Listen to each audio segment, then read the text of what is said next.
அனைவருக்கும் கோவை எஸ்கேபி சிட்டாடிலிருந்து பேராசிரியர் கந்தசாமியின் வணக்கங்கள், பாராட்டுக்கள். தொடர்ந்து நம்முடைய சேனலை பார்த்து சப்ஸ்கிரைப் செய்து வருகின்ற நண்பர்கள் எல்லோருக்கும் மீண்டும் நன்றிகள். மீண்டும் ஒரு அபிராமி அந்தாதி பதிவிலே நாம் சந்திக்கிறோம். இந்த குறிப்பிட்ட பதிவிலே நாம் பாடல் எண் 37 அன்னை அணிகின்ற பொருட்கள், அதாவது அவளுடைய பட்டாடைகளும் அவள் அணிகின்ற அணிகலன்களையும் பற்றியதான அபிராமி பட்டரின் விவரிப்பை அடங்கிய இந்த பாடலை பார்க்க போகிறோம். இந்த பாடலை நாம் பாடி பகிர்ந்து பல்வேறு வழிபாடுகளை செய்வதால் நவமணிகளை பெறலாம் என்று ஒரு பொருள் இருக்கிறது. வாருங்கள், நாம் இந்த பாடலை பார்த்து விடலாம். கடந்த பாடல் அம்பிகையே என்று முடிந்ததால் இந்த பாடல் கையே, அதாவது கைக்கே அணிவது என்று தொடங்குகிறது. கைக்கே அணிவது கண்ணலும் பூவும் கமலமென்னமைக்கே அணிவது வெண்முத்து மாலை விட அரவின் பைக்கே அணிவது பன்மணி கோவையும் பட்டும் 8 திக்கும் அணியின் திருவுடையானிடம் சேர்பவளே என்பது இந்த மூலச்செய்யுள், அதாவது யாப்பிலக்கணத்தின்படி எழுதப்பட்ட செய்யுளாகும். இதை அவ்வளவு எளிதாக நாம் வாசித்து விட முடியாது. ஆகவே எல்லோருக்கும் பயன்படுகின்ற வகையிலே இந்த பாடலை நாம் தனித்தனி சொற்களாக எளிமைப்படுத்தி பிரித்து நான் தந்திருக்கிறேன். அவற்றை நாம் அவரவர்களுக்கு தெரிந்த ராகத்திலே நாம் பாடி மகிழலாம்.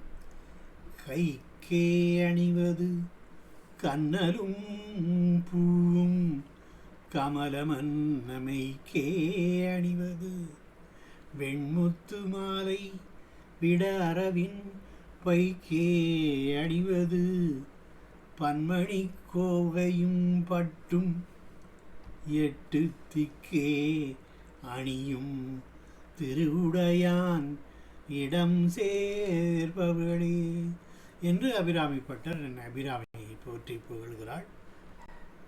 இப்போது இந்த பாடலினுடைய ஒவ்வொரு சொற்களுக்கான தனித்தனியே என்ன பொருள் என்பதை தற்கால தமிழிலே மிக எளிமையாக நாம் பார்த்து விடலாம். கைக்கே அணிவது, அன்னை தன் கையிலே அணிந்து கொண்டிருப்பவை எவையெவையெல்லாம் என்று பார்த்தோமானால் கண்ணலும் பூவும், கரும்பு வில்லும், ஐவைகை மலர்களாலான கணைகளும். அவளுடைய கரும்பு இடது மேற்கரத்தில் கரும்பை வில்லாகவும் 5 மலர்களை அம்பாகவும் வலது மேற்கரத்தில் கொண்டவள் அன்னை அபிராமி அம்பிகை. அந்த 5 மலர்கள் எவை என்றால் அவைகளெல்லாம் தாமரை, மாம்பு, சோகமலர், முல்லை, நீரோற்பலம் ஆகிய 5 மலர்களையே ஒரு கொத்தாக மலர் கணைகளாக கொண்டு கரும்பை வில்லாக கொண்டு அன்னை காட்சி தருகிறாள் என்ற பொருள். கமலமன்னமைக்கே அணிவது, அப்பெருமாட்டி தாமரை போன்ற தம் மேனியிலே அணிந்திருப்பது தூய வெண்முத்துக்களாலான ஒரு மாலை. விடவரவின் பைக்கே அணிவது, நஞ்சுடைய பாம்பின் படம் போட்ட மறைவிடத்தின் மேல் அணிவது பன்மணி கோவையும் பட்டும் பல்வகை மணிகளாலே செய்யப்பட்ட மேகலை என்ற ஆபரணமும் செந்நிறப்பட்ட ஆடையுமாம். 8 திக்கே அணிந்து, 8 திக்குகளையே தன் பட்டாளையாக அணிந்து இருக்கும் திருவுடையான், செல்வச் சிறப்புகளை எல்லாம் பெற்ற சிவபெருமான் இடம் சேர்பவளே, இடப்பாகத்தில் ஒன்று சேர்ந்து ஓர் உருவமாகவே காட்சி தருகின்ற அன்னை அபிராமியே என்று இந்த பாடலுடைய பொருளாகும். சிவபிரானை தன்னுடைய மிக செல்வ சீமான் என்று 8 திக்குகளையே அவன் பட்டளையாக அணிந்ததால் அவன் மிகப்பெரிய செல்வ சீமான் என்றும் போற்றி போகிறார். இதனுடைய இந்த மேகலை என்பது நம்ம ஒட்டியானம் சொல்லலாம், அது மாதிரி இடுப்பில் அணிகின்ற ஆணையம். அதிலே பன்மணி கோவையாக பல மணிகளை சேர்த்து அது உருவாக்கப்பட்டிருப்பதாக அவராற்பட்டார் வர்ணிக்கிறார். அந்த மேகலை பருமம், காஞ்சி, கலாபம், விரிசிகை என்னும் 5 வகையான மேகலை ஆடைகள் நகைகள் இருப்பதாக அபிராமிப்பட்ட பழந்தமிழ் இலக்கியத்திலே சொல்லப்பட்டிருக்கிறது. இப்போது இந்த பாடலினுடைய பொழிப்புரையாக நாம் பார்த்து விடலாம். 8 திக்குகளையே தன் பட்டாடையாக அணிந்திருக்கும் செல்வ சிறப்புகளையெல்லாம் பெற்ற சிவபெருமான் இடப்பாகத்திலே ஒன்று சேர்ந்து ஓர் உருவமாகவே காட்சி தரும் தாயே அபிராமி. தன் கையிலே அணிந்து கொண்டிருப்பவை கரும்பு வில்லும் ஐவகை மலர்களாலான கணைகளுமாகும். அப்பெருமாட்டி தாமரை மலர் போன்ற தம் மேனியிலே அணிந்திருப்பது தூய வெண்மையான முத்துக்களாலான மாலை. நஞ்சையுடைய பாம்பின் படம் போன்ற மறைவிடத்தின் மேல் அணிவது பல்வகை மணிகளால் செய்யப்பட்ட மேகலையும் செந்நிற பட்டாடையும் ஆகும். செந்நிறப்பட்டும் மேகலையும். இந்த பதிவு தங்களுக்கு பிடித்திருந்தால் தயவு செய்து சப்ஸ்கிரைப் செய்ய வேண்டுகிறேன். நன்றி. இடையில் செம்பட்டை தரித்திருக்கிறாள், அதாவது அணிந்திருக்கிறாள். அரவின் படம் போன்ற ரகசியஸ்தானத்தை மறைத்துக் கொண்டு அந்த மேகலையும் அதன் மேல் பட்டுடையும் ஒளிர்கின்றன. ஆகவே இந்த பாடலுக்கு தமிழறிஞர் ஆகிச கலாநிதி கீவாஜா அவர்கள் குறிப்பிட்டிருக்க சில குறிப்புரைகளினுடைய சில பகுதிகளை மட்டும் நான் உங்களுக்கு மீண்டும் எடுத்து அதையும் நான் எளிய தமிழிலே கொஞ்சம் எளிமைப்படுத்தி நான் உங்களுக்கு தருகிறேன். செல்வ வளம் உள்ள மகளிர் தம் இடையிலே பட வடங்களுடைய மேகலைகளை அணிந்திருப்பார்கள். பழங்காலத்து சிற்ப உருவங்களில் நாம் அவற்றை பார்க்கலாம். 8 வடங்களையுடைய மேகலைக்கு காஞ்சி என்று பெயராம்.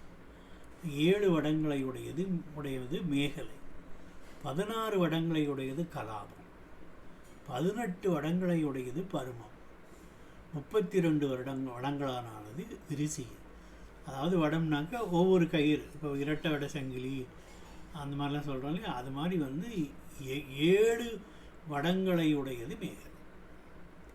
அதாவது தங்க கம்பிகளை கோர்த்து செய்யப்பட்ட தங்க கயிறு போன்ற தங்க வடம் போன்ற. ஓகே. அம்பிகை அளவிலே பெரியதும் பல கோவைகளுடையதான விரிசிகையை அணிந்திருக்கிறாள்.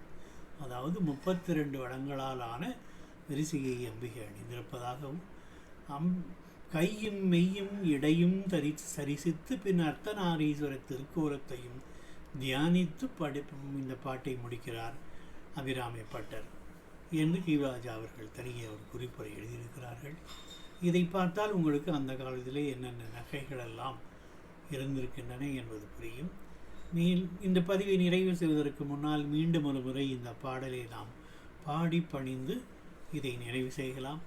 கைக்கே அணிவது கண்ணலும் பூவும் கமலமன்னமைக்கே அணிவது வெண்முத்து வாலை விடாரவின் பைக்கே அணிவது பன்மணி கோவையும் பட்டும் 8 திக்கே அணியும் திருவுடையான் இடம் சேர்பவளே.